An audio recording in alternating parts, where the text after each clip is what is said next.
Welcome to the Kolbecast, episode 282. Thank you for joining us. Today, Bonnie and I are joined by professor and author, Dr. Michael Pakaluk. Dr. Pakaluk talks to us about his own family's homeschooling experience, but also his thoughts and writings, which are collected in a New Ignatius Press book, The Shock of Holiness. We think that you'll really enjoy his insights, and as a bonus, his thoughts about St. Maximilian Kolbe. We hope that you'll enjoy the show.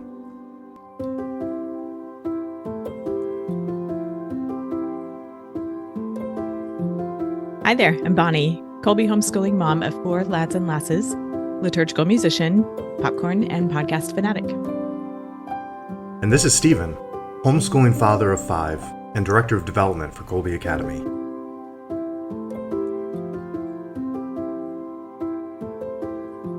Hi, Stephen. How are you today? Doing well. Pretty excited for our podcast today. Just as an aside, there's lots of, you lined things up, and so I was doing the reading, the research, but I'm taking a class on Catholic anthropology right now, and they're using a Divine Mercy book called The Catholic Christian Meta Model of the Person. And it mentioned our guest today as a source of a lot of they relied on to produce the book. So that made me kind of excited. In one of my texts, I'm getting a connection here. But Good deal. It's good timing. We are joined today by Dr. Michael Pakaluk, who serves on the faculty of the Bush School of Business at the Catholic University of America. He has a new book out called The Shock of Holiness, a collection of essays published over time, now collected and organized for thoughtful reading and reflection. His family has spent some time homeschooling as well, and he recently published a piece on St. Maximilian Kolbe, one of our school's patrons. So we have lots to talk about. Dr. Pakaluk, welcome to the Kolbecast. Hi, it's great to be with the Kolbe audience. We're very glad to have you. I imagine many of our listeners are familiar with you in some way or another, thanks to your writing and speaking and teaching and so forth. For those who are encountering you for the first time today, though, would you tell us about yourself and your background and such things? Well, where should I start? I am a son of God. I'm a Catholic, follower of the Lord, somebody who tries to take up his cross daily in prayer and then work hard for the Lord. And I'm a father and a husband. I've been married to my current wife for 26 years. We celebrated our anniversary this summer. We have 8 children. Before that, I was married to someone named Ruth, and we had 7 children. So altogether, I have 15 children. wonderful. I heard your wife, Catherine, on an episode of the Homeschool Legal Defense Association's podcast, talk a little bit about your family's homeschooling experience. Might you be up for sharing any standout memories of that time that you have? Sure. Going back to my very first child, my eldest son, he was struggling in math, falling behind math. And that time he was going to a public school. I want to say I didn't know any better back then. But so my late wife was not, she was not that keen on homeschooling because she did a lot of public speaking and traveling around. And but we did it for Michael because he was falling so far behind in math. And within 1 year, after 1 year of homeschooling, he caught up and actually surpassed his grade level in math. So we also noticed that he could complete his workload. Different homeschooling programs are different, of course, but in basically 2 hours in the morning. And he was artistic. He loved to paint the rest of the afternoon. That's what he would do. He also listened to Rush Limbaugh, so that was part of his homeschooling education. Yes. But then, we've loved the flexibility of it. Our youngest daughter, who's being homeschooled now, went last year to Budapest with my wife, and the year before that to Prague. So it's the kind of thing that you can just kind of pick up and go somewhere. Or last spring, I was on sabbatical and went frequently to the cabin we have in the White Mountains of New Hampshire. Now, unfortunately, all my boys are in a Catholic school right now, so they couldn't go with me. But had any of them been homeschooling, they would certainly have been coming with me. And that would have been great father-son times together. The homeschooling has really helped our children pursue avocations on the side, like sports and musical instruments. the ones who have been really great readers have had just a lot of time to read. Most public schools and Catholic schools are inefficient. So there's a lot of downtime in transportation, time between classes. So all of that gets reclaimed by homeschooling, and it can be used for, again, for sports, for music, for reading, for time with parents. Something else we've noticed that with homeschooled children, they very naturally develop friendships, not just with their parents, but with the extended family, with friends of friends, parents' friends, because they're not stratified in their associations with kids all the same age. And so I think they mature more quickly, actually. You know, the old criticism of homeschooling that it didn't provide enough social experience, it's actually the opposite of the truth. Homeschooled kids are much more socially adept, and they mature faster, I think. That's been my experience. That's certainly my experience too. It's pretty. I was a public school child myself.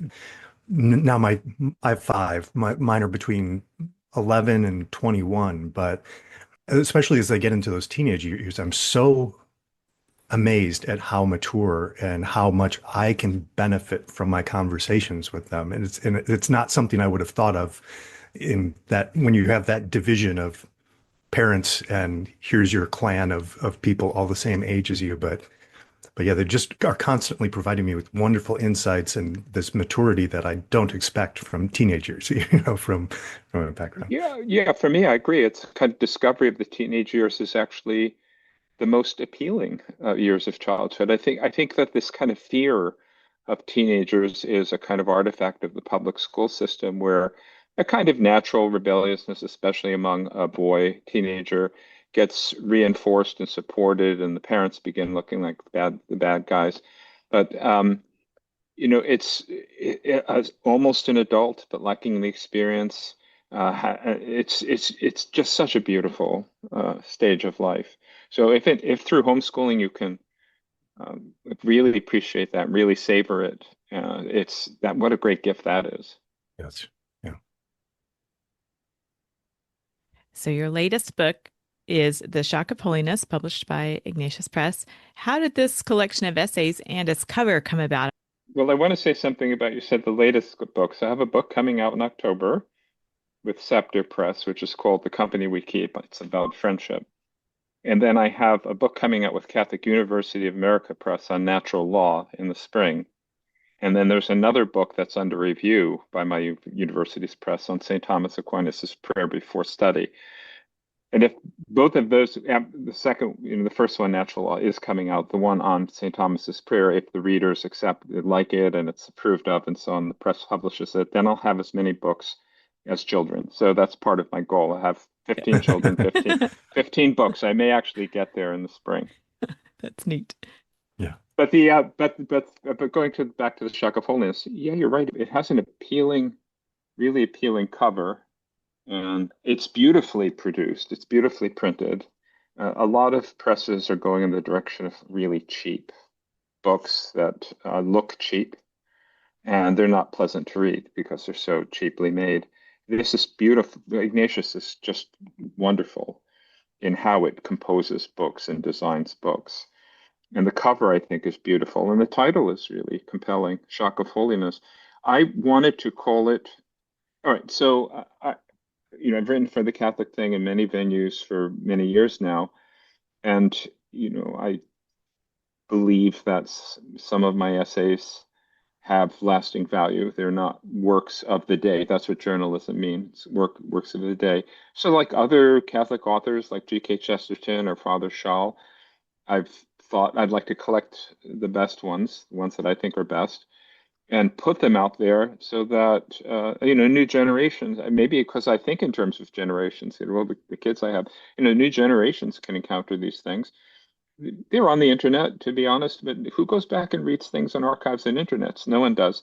And besides, this is attractive to read. This is fun. It's beautiful to take this book to a chair, comfy chair or couch, and read it or keep it on the breakfast table. So I had this idea of putting this together, And it's an improbable project because very few collections of essays get approved. And Ignatius Press actually has a kind of standing policy of not approving any collections of essays. And a friend told me that he heard Father Fessio, the editor, say that the only collections of essays anyone will ever read are by G.K. Chesterton. So, that they judged these compelling enough to publish a book of them. That itself is a tremendous honor, actually. And it's authors. Of course, I'd love it if it were a New York Times bestseller, but it's almost, nunc dimittis. I can almost now depart in peace because it's actually been published. But the title comes from.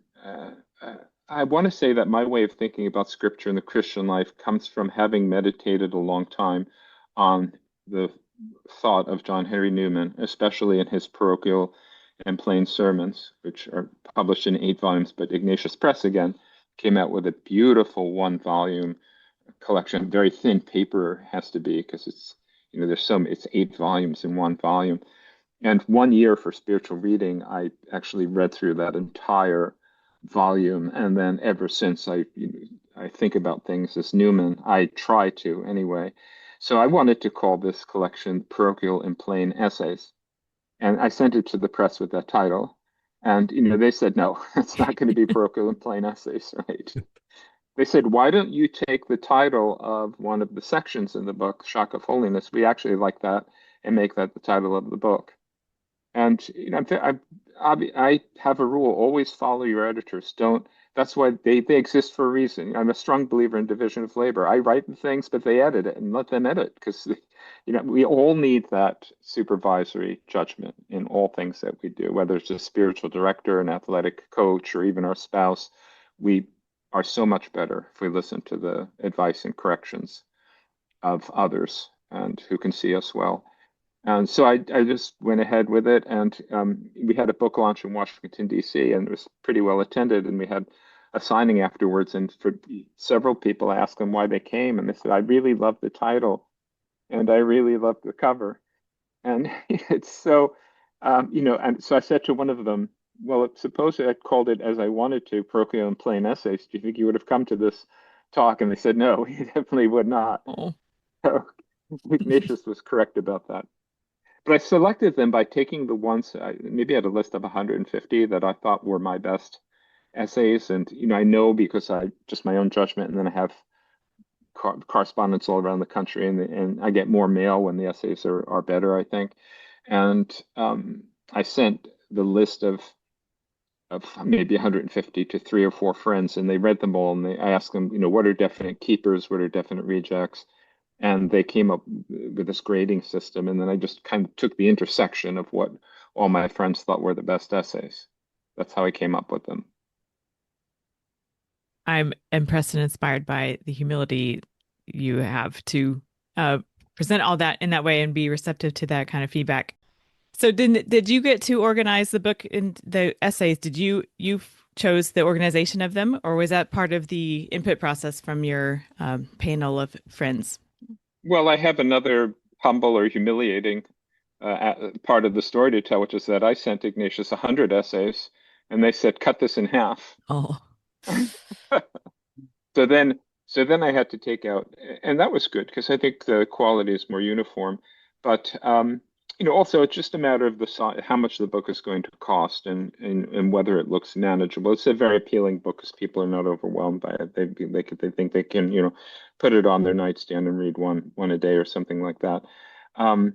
So that was another wise decision on their part. But it was the grouping into. These are just themes that I saw when I was looking at the essays that I come back to again and again. Now, some are explained just by the accident of time. So many were written during the year of St. Joseph. So there's a sequence of essays on St. Joseph, and then Mary, you put those together, you have the Holy Family. I'm always thinking about the saints. So the title of the book, The Shock of Holiness, comes from the section of essays. Each is on a different saint. I would think a lot about just the sanctification of the ordinary realities of daily life. and which is what laypersons are called to do. So the first section of the book, and I'm gonna have to look at my own book to find out what I called it, the romance of daily life. That's what that is about. And I do have a section on sex and marriage because if you're a married person, you do have to think about these things, and you should, and you talk about them with your spouse all the time, and we all do. So it's something we have in common, and it's fundamentally important because the family is the basic cell of society. I was, I mean, so I think a lot of both your choices and the editing choices have been good because I think you have produced a book that is approachable in size. So maybe double the size might have been a little intimidating. But when I think about our Kolbe families or reflect back, especially when we had a lot of young kids around and, it was hard to get to a big, long, continuous book, but this is just so nicely sized. So an essay is of the right sort that it can be both encouraging or, easily consumed, easily brought together. But then as I read one, I find it's actually even better to set it aside because then I can think about the different thoughts that you've presented or reflect on, your babes in alms, for example. Think about, Mhm. that's really right. I should not be beating myself up about all the things I don't do as a parent, but think about, those good things that we have put forward to our children, the sacrifice. And it's like, Mm. okay, I'll think about that all day long, long then. Yes. So I think it's really well, I mean, I think it's like a perfect book for a busy homeschooling.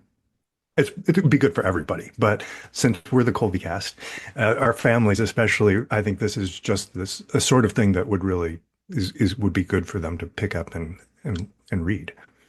Well, we have the Wall Street Journal on our breakfast table, and this book has been on the breakfast table, and of course, our kids love to do the crosswords too, but it's the sort of thing, and my kids are picking it up, and they read a lot of things. They see my books all over the household, and they know I'm an author, but most of these essays I think they've missed, so they read them. Ah, okay, that's interesting. So Dad wrote this. This is very interesting. So I think as you say, any household, especially a busy one, the book could play a similar role. The section on saints is actually probably inspired by you probably have one of these books, like The Saints Through the Year. And our kids for a while that was on the breakfast table, and kids would open it up at the day and read the story of the saint of the day. And my experience, and this is probably where Shock of Holiness comes from, is that you read the Saint of the Day and you say, that's absolutely extraordinary. I can't even believe somebody lived like this. And then you open up the book the next day for the Saint of the Day and you say, that's absolutely extraordinary. And it's in another country, another century, another mode of life. But in its own way, it's also absolutely extraordinary. So the essays I've written on the saints, I tried to capture that. And I think if somebody asked me, why do you call it Shock of Holiness? And I said, okay, well, what did our Lord say? He said, salt, you're salt of the earth, you're light of the world. Hey, these are the most like they light up things. Without light, you can't see anything. Without salt, food has no flavor. People would travel thousands of miles in salt trade, or Salzburg became a wealthy city because they had a mountain of salt right next to them. So yes, if people love salt. They do anything to get more salt because what's food without salt? What's what's a room without light? And fire. Our Lord says, "I want to enkindle fire on the earth." Well, he didn't speak to people who had any knowledge of electricity, but if he did, he might very well have said shock. And it's like if you get static electricity, you shuffle your feet against the carpet and then you touch a ground surface, and you get a shock, and it kind of wakes you up, and you pay attention and you focus on it. And I think of the saints in that way. They're they're like lightning rods of God's grace, and they draw down tremendous gifts of grace, and then they kind of like burn. They can even burn up, like that Robert Redford. God rest his soul, he passed away. In the movie The Natural, which is one of his greatest gifts, I think, to us. The lightning that strikes the tree, and then the young boy makes a bat out of that tree. That's what the life of a saint is like, in my view. So I wanted to try to convey that. As I've been preparing to talk to you today, I've noticed reading through the essays, uh, how closely aligned they are to the liturgical year, which makes sense based on what you just said from the, the daily saints and so forth. Mm. And we just celebrated the Feast of the Exaltation of the Holy Cross, and you're writing on that, and then looking forward to Advent because as a parish music director, I'm already thinking that kind of thing. Mhm. So your many essays about Saint Joseph and the time and Immaculate Conception and Mary, and so the timeliness of it. Um, I won't say uncanny because it's not that, but it's not lost on me. So I want to Mhm. just kind of register that. Yeah. Yes. Yeah, thank you. There's one essay I like a lot, which is called Thanks Within Thanks. Hmm. And it's about a mom basically putting some food on the table. I had Thanksgiving in mind, and I take Thomas Aquinas's discussion of the various aspects of the virtue of gratitude, and I show how they're all enfolded in a single act of a mom feeding something to her children. And that's a Thanksgiving essay, but I really just like that. Okay, let's see this ordinary daily thing with the eyes of the Catholic, we could call it the Catholic intellectual tradition, with the treasures of the faith. And then look at how rich it is. Look at how meaningful it is. With all of these things, that shock sort of thing. I mean, as you're saying that, I think I kept coming back as I was reading various essays that it's like shocking the world, I guess, as being Catholics. We do all of these things, but then there's just a difference in attitude or a difference Mm, in that understanding. So, as a parent, of course, I could be out there putting the food in front of my kids thinking, okay, here I go again. They're going to complain about this or they're going to complain about that. Or I can say, here's an opportunity I have to provide and to give this gift. And it's the same thing is happening. The same action is happening, but the effect that I know that I have on my family when I'm grumpy and not doing that compared to when I'm freely giving a gift, making a sacrifice and giving it to them, it affects their souls in a different way. And I think it seems like a lot of the things that you have in this book, if we were to take them to heart and look and do them, it would be a type of evangelization that the world would see something very different in the ordinary even that we have. yeah, Mother Teresa used to tell her sisters that if we don't begin the day with adoration, we're just an NGO. And the difference between looking for the face of Christ in the distressing face of Christ, she would say, in the poor, and being an NGO, it's like the difference between alive and dead, between light and darkness, between salt and blandness. And but it's also more than that. It's more than, first of all, the subjective consolation insofar as we have it. We may not have it if our kids are complaining, we're tired, and so on. And also, but just the kind of infusion of a different reality into the ordinary. But there's also the operation of grace. Like the things that we do, we have confidence. The church teaches us, the soul of Charlie Kirk. Something else, a friend who's in need.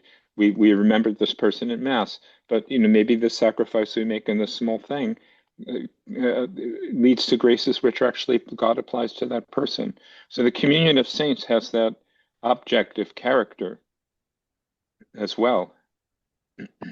It's not. It is internal. It is witness. It is changing the aspect of thing, but it's also effective in helping one another through this communion of the saints. That's something that I really try to bring out in the book. That I write almost all the essays appeared originally in Bob Royal's The Catholic Thing, and he takes Catholic Thing. I don't know what he took it from immediately, but it's a kind of analogy of the res publica.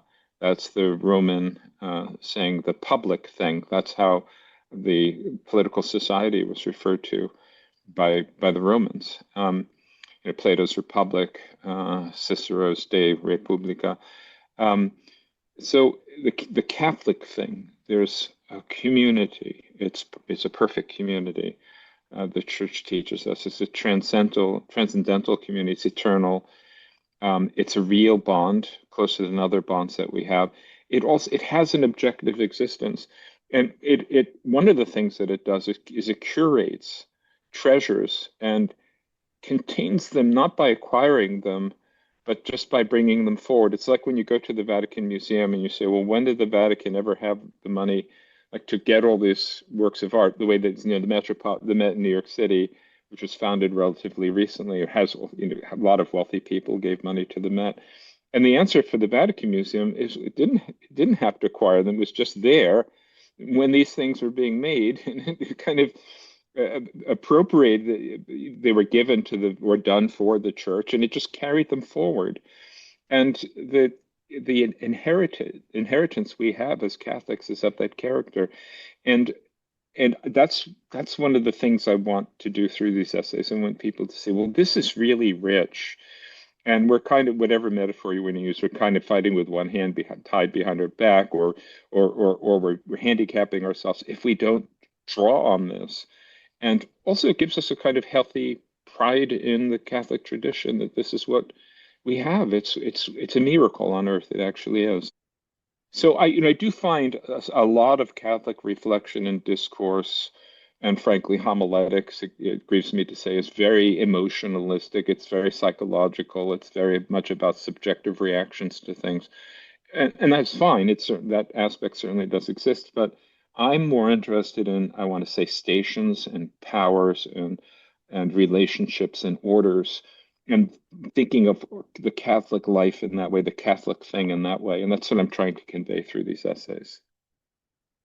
You know, the Lord of Substance, I want to say something about that because, you know, I actually tried to it sounds absurd because there's so many saints and doctors who have preceded me, but I do try in my own way to discover things.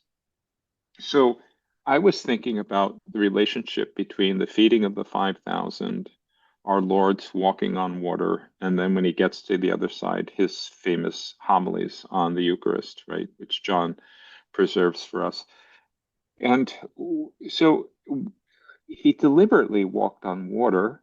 He told the disciples to get in the boat and go ahead of them, and he went up to a mountain and prayed, and they waited a while, and then he walked on water. It's clearly, you want to say staged, or it's clearly intentional and deliberate. So it kind of cries out to ask the question, well, why? Well, why did he time this walking on water miracle with the feeding of the 5,000? And my answer I said, okay, well, let's suppose there is an answer to that question. What might an answer be?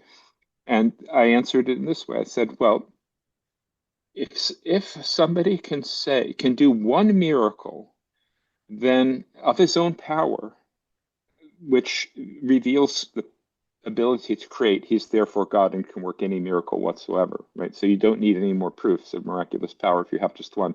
Like today's reading at Mass is that Jesus raises the son of the widow of Nain. And how does he do it? He doesn't say, God, please raise, Father in heaven, please raise this son. He doesn't like take out a textbook of anatomy and say, make it again like this. He says, I say to you, right? Which is like the words of Genesis. I mean, let there be light, and there was light. I say to you, rise and walk, and which means that it's of his own power. And you can't do something unless you understand what you're doing. And if you think carefully of what that means, it has to mean the reintegration of every structure, every tissue, every cell, every biochemical process within every cell. The timing has to be right, so that when he comes back to life, it's not like he's in spasm because the chemical processes are not being timed correctly.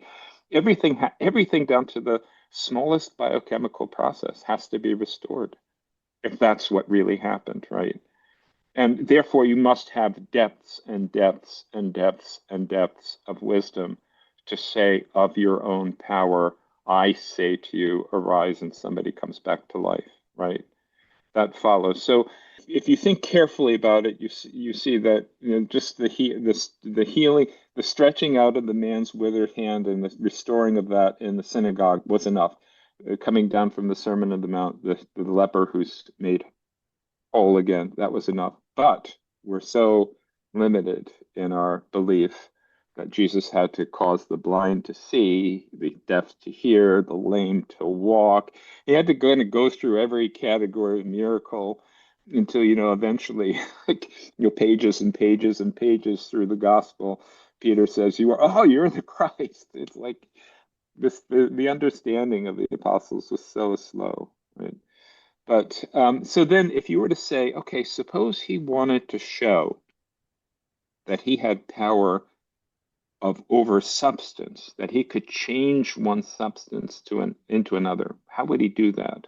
Kind of like, could he take lead and say, be gold? And he could, right?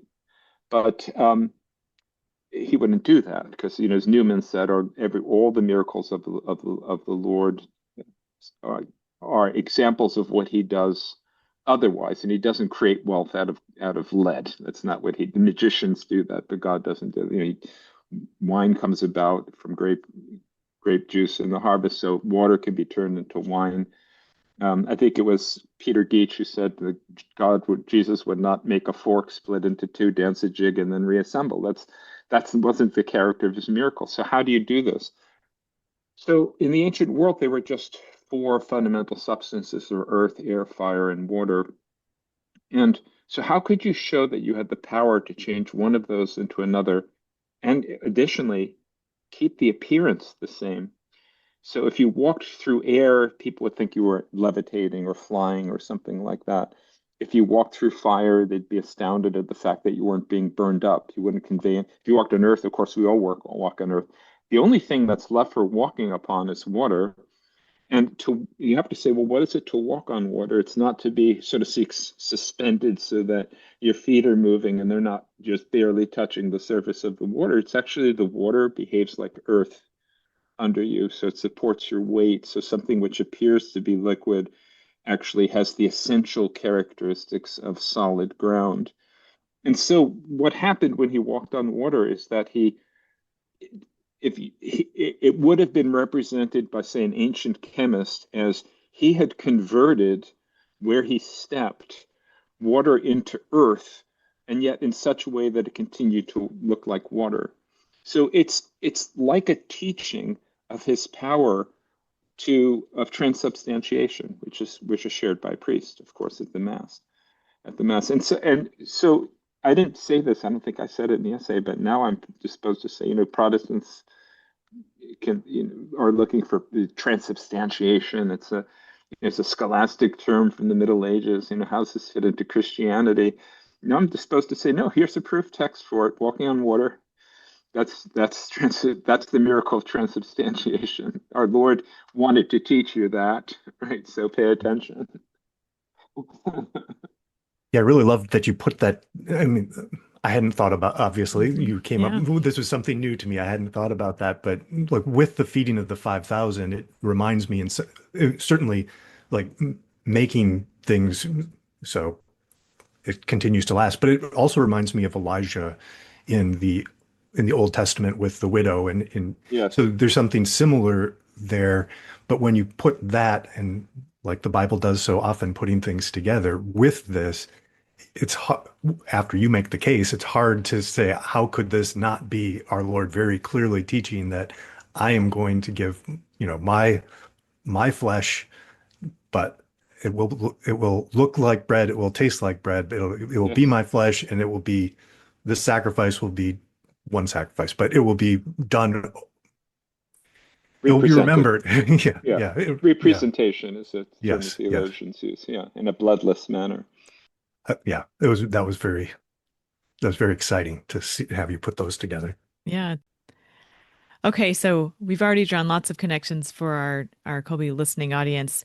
There's one that's pretty standout to me as I was preparing to visit with you. I read your piece on Saint Maximilian Kolbe that you published Mm, recently for his feast day, and talking about the movie Triumph of the Heart that mm. is coming out now. We actually got to visit with Anthony D'Ambrosio when he was working, Wow. while it was in production. It was really fortunate. That's been a couple of years now, and I will link that episode. So tell us a bit about the impact he has had on you, Saint Maximilian Kolbe. Well, I think I begin the essay by saying that there are certain saints where it seems like you just have to look at their face and you're convinced that they're saints. And I think that's definitely true of Mother Teresa. And she had so many lines and she's so wrinkled, but the way in which joy radiated out of her face, you'd be drawn to her and say, you want to be near her, you want to learn about her. So I encountered Maximilian Kolbe, and this is now a long time ago, obviously, when I was a student, and I saw his image, the image that's in that Catholic thing piece in a parish newspaper, saying that his canonization was coming up, and I knew nothing about him whatsoever. And I looked at the picture, and it just radiated holiness, the shock of holiness, if you will. So I wanted to learn more about him. I wanted to be like him. Um, Before his canonization, I made a pact with another student that for the 10 days leading up to it, we would eat just, I think, a certain amount of bread, like a half a pound of bread and water. So we're going to imitate his 10 days in the hunger bunker. We wrote up some prayers to say during the time.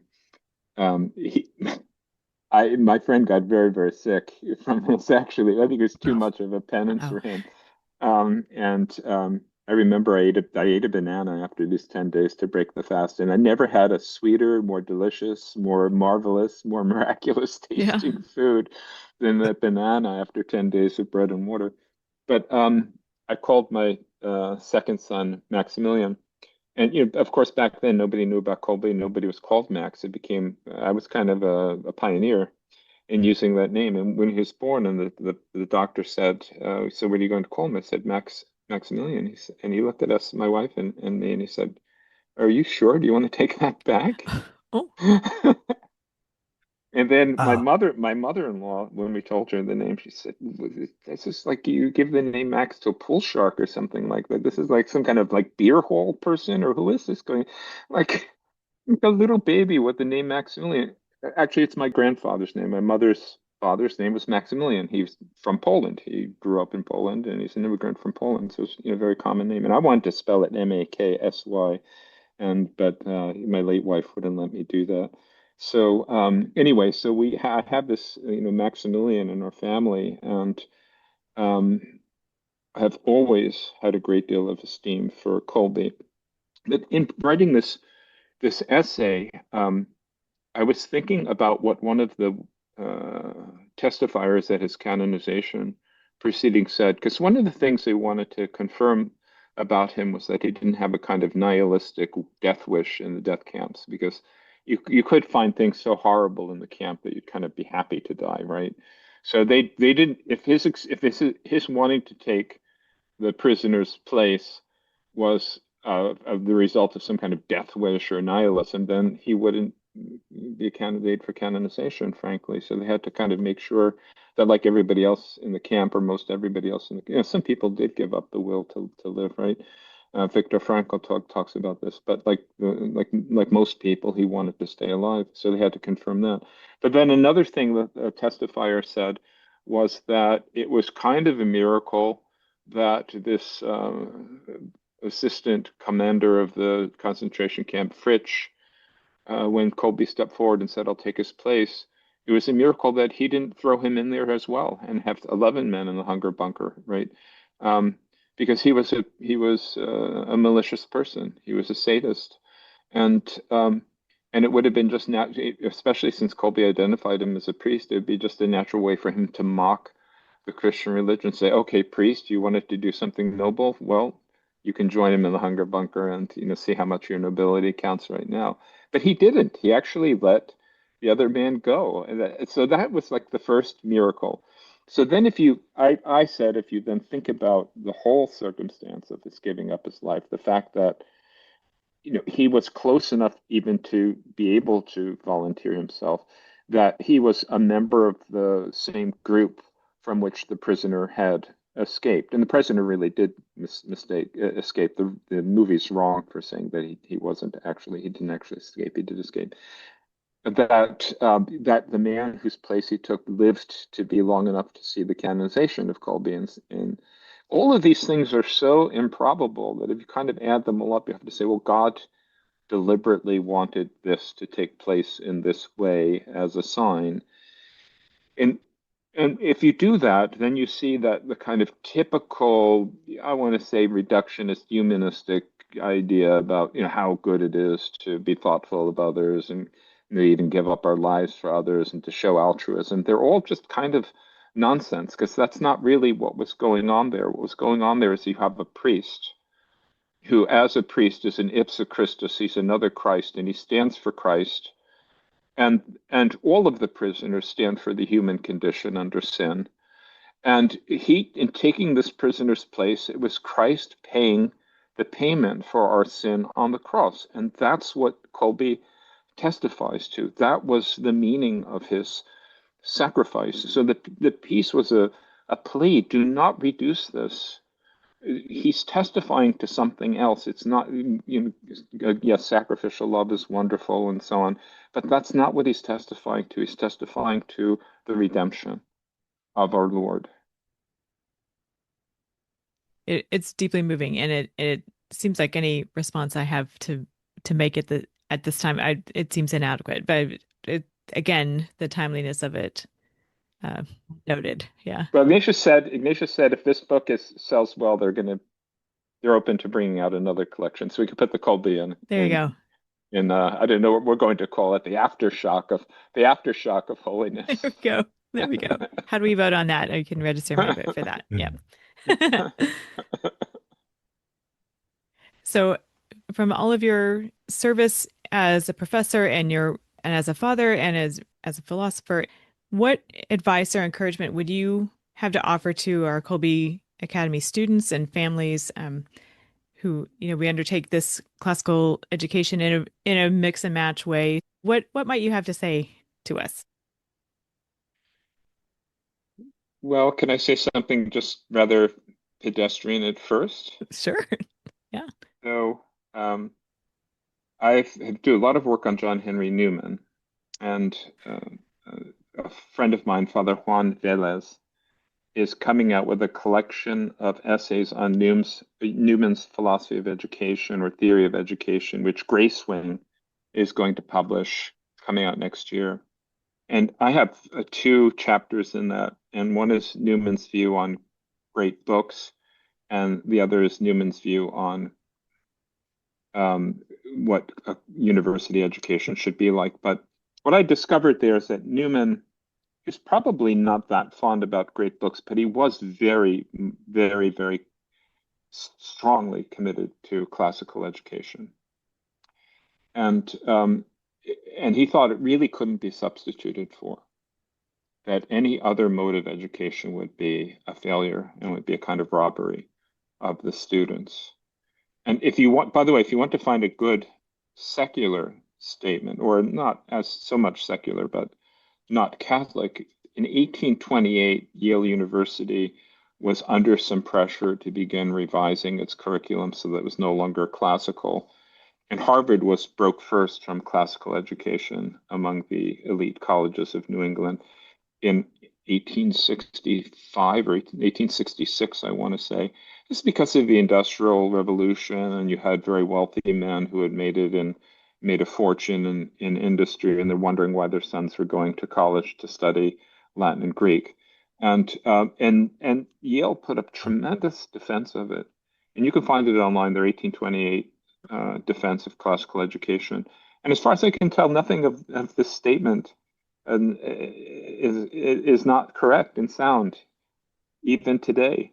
And Harvard changed the nature of the university so that the contemporary university becomes a kind of contractor for the military-industrial system. I mean, what can you say that you go from a Harvard, in 2 generations, a Harvard president who's writing books on apologetics, to James Conant, who's overseeing the Manhattan Project and coordinating the work of the scientists who blow up bombs over Hiroshima and Nagasaki? I mean, it's just a complete change in the institution. And during that time, you have John Tracy Ellis, right, in the 1950s, and I have an essay about him, kind of deploring the absence of Catholics' contribution to this project. And I think he was just wrong. I think that the Catholic institutions, which were still supporting a classical education, the ratio studiorum of the Jesuit schools lasted into the early 1960s. They should have stayed where they were, because it's like the people are realizing that was correct. We have to go back to that somehow, and it's a lot harder to go back to it and reform an institution than it is to continue with an institution that's already been doing it. So I just want to say that the wisdom of experience, the wisdom of the Yale faculty, the wisdom of John Henry Newman, is supporting the classical education that you're receiving in the Kolbe Academy, and it's the right way to go, and you'll be well formed. The purpose of education, certainly in the high school and college level, is for principally the formation of intellectual virtues in the students, and professional training that can come later, and job training can come later, but it's principally that. So even in my school, that's what we're aiming at. We're aiming at our business education is, as, so to speak, as liberal as business education can possibly be. So yeah, I just want to say, stay on the course. You've chosen the right course. Your introduction makes a lot of sense as Bonnie was asking you about this, and this, I think, ties into education. So often, many of us will start with what our occupation is. Well, I'm a doctor. I'm a lawyer. When you're introduced to somebody, what do? You started out your introduction saying, I'm a child of God. This is, and fundamentally, classical education, learning how to develop our mind, some of our highest faculties that we have, the things that make us. Anyway, that should be first and foremost who Yes. we are. Children of God, and an education that helps us to be formed as children of God. I was reading St. Robert Bellarmine's treatise on civil society. It's called De Laicis. And in connection with a class I gave last night on Catholic social teaching, because it really presents in chapter 6, if your listeners want to look at it. And there's some good translations online. It presents the classical conception of society, why we live in society at all. And of course, to procure the necessities of life, which we can't do on our own. And you just watch the reality TV show alone if you want real proof of that. But then Bellarmine says, well, why do we have language if we're not meant to use it in community with one another? And then what about, we really can't develop any of the crafts or arts without knowledge? And what about wisdom and beauty and culture? And he views this as the very point of living together in society, making a living, getting a roof over our head, putting food on the table, is so that we can participate in and share in and do our own part to contribute to the very highest things in life, what Aristotle called tokalan, the things that are beautiful. And that's what a classical education is clear about. It's very clear that the whole purpose of education is, you might even say, beauty. I don't know if you've ever read any of the work of Strat Caldecott, but he has just tremendous books on the role of beauty in education. He passed away maybe 10 years ago, so keep his soul in your prayers. But his work should definitely be esteemed by the homeschooling community. Strat Caldecott, a Catholic author and publisher. He lived in Oxford, and he wrote 2 books on the really excellent books. And of course, John Sr. is very good on this too. Well, that is deeply encouraging. Appreciate that. Okay. And we had the great delight of visiting with Dr. Andrew Abela, the dean of your Bush School of Business, about his new book, Super Habits. Well, it was probably longer ago than it seems because time is weird, but A year ago, I think now, yeah. Enjoyed that conversation with him. Yeah. Good. Think of him. Yeah. What a gift this has been, Dr. Pakaluk, to get to visit with you. Do you have any final thoughts or takeaways you want to leave with us at this point among the many gifts you've given us already? Well, I suppose a good way of ending any reflection in a Catholic setting is to reflect on Mary. So Kolbe had such a great devotion to Mary, and that we should imitate his love for Mary, because Mary is the safeguard of wisdom and of holy purity, of course, and family life. We love singing after the Rosary. A lot of people will sing or say the Salve Regina. We sing the Sub Tuum Praesidium. It's actually the oldest The oldest known Christian prayer, it's actually besides the Our Father, is the Sub Tuum Presidium. It's just beautiful. So that'll be my concluding idea. Why don't the listeners to this podcast try to learn that chant and sing it with their family, in addition to the Salve. And by the way, I should say, if you're doing the Salve Regina only in a simple tone, the solemn tone, right, Bonnie, is even more beautiful, but it's harder to sing. That's beautiful. Thank you. Our show notes are going to have a link to your book on the Ignatius Press website, so folks can get their own copy of it. Are there other places online you'd like to send folks to learn more about you? No, I've kind of withdrawn from that. During my sabbatical, I pulled away from all of that stuff, and I brought 6 books to press. So I think I'll stay that's my contribution. It's not going to be, I'm not really good at snarky comments on the internet. If I can write 6 books a year, then I'll be doing well. All right. Stephen, was there anything else you wanted to visit with Dr. Pakaluk about? No, this has been great. Indeed it has. We really appreciate this time you spent with us, and I hope to get to visit with you again. Thanks so much for being here. Thank you. It's been a real pleasure. Thanks. Subscribe to the Kolbecast on your favorite podcast app so that you don't miss an episode.